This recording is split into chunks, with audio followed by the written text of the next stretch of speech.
Everyone, welcome back to our channel. అందరూ ఎలా ఉన్నారు, ఏం చేస్తున్నారు అని కింద కామెంట్ సెక్షన్లో షేర్ చేసుకోవడం మాత్రం అసలు మర్చిపోవద్దు. ఈరోజు ఇంకో మంచి హెయిర్ ఆయిలింగ్ వీడియోతో అయితే మేము ముందుకు వచ్చేసానండి.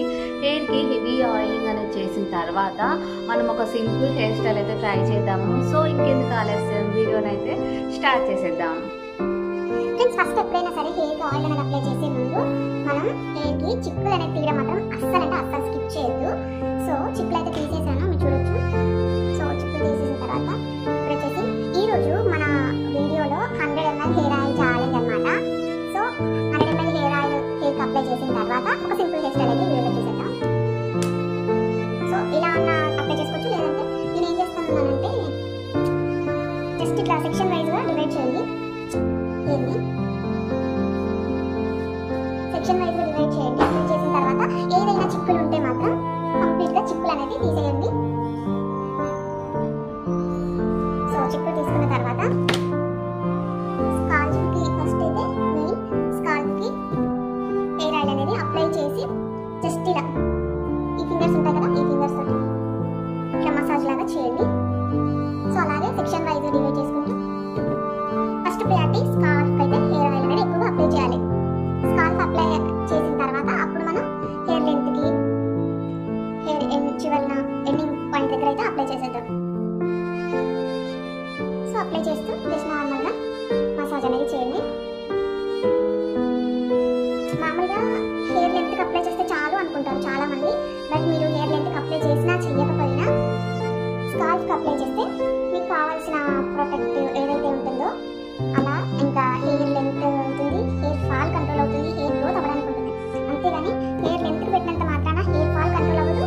హెయిర్కి కావాల్సిన ఇదైతే ఆయిల్లో కావాల్సిన ప్రోటీన్స్ అయితే అందం అనమాట.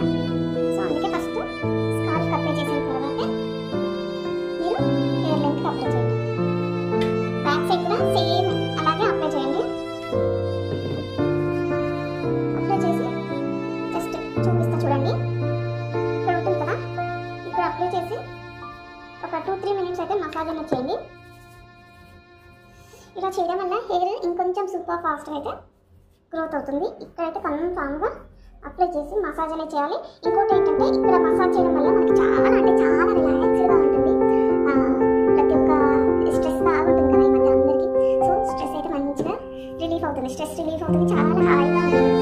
మీకు ఎప్పుడైనా సరే కొంచెం స్ట్రెస్గా ఫీల్ అయినా చిరాగ్గా సాడ్గా లోన్లీగా ఫీల్ అయినా సరే ఇలా హెయిర్ ఆయిల్ అప్లై చేసుకోండి. సో ఇలా అప్లై చేసినప్పుడు మీకు చాలా నీట్గా ఉంటుంది, ఎంత పీస్ఫుల్గా ఉంటుంది, చాలా బాగుంటుంది. సో మన హెయిర్ కూడా మంచి ఆయిల్ తోటి ప్రొటెక్ట్ చేసినట్టు ఉంటుంది. మనకి కూడా స్ట్రెస్ రిలీజ్ అవుతుంది, స్ట్రెస్ అనేది రిలీఫ్ అయిపోతుంది. చాలా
కనిపిస్తూ ఉంటుందన్నమాట.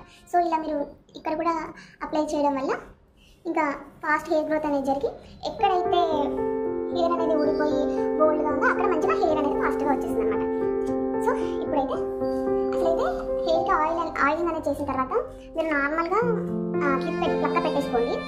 కాకపోతే ఇప్పుడు ఈ వీడియోలో మనం ఒక మంచి సింపుల్ హెయిర్ స్టైల్ చూద్దాం అనుకున్నాం కాబట్టి నేనైతే కోమింగ్ అనేది చేస్తున్నాను. ఎందుకంటే వెంటనే కోమింగ్ చేయడం వల్ల కూడా హెవీగా హెయిర్ ఫాల్ అనేది అవుతుంది. బట్ మరి మీరు అడుగుతున్నారు కాబట్టి మీకోసం అయితే చేస్తున్నాను.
అవ్వాలి కదా.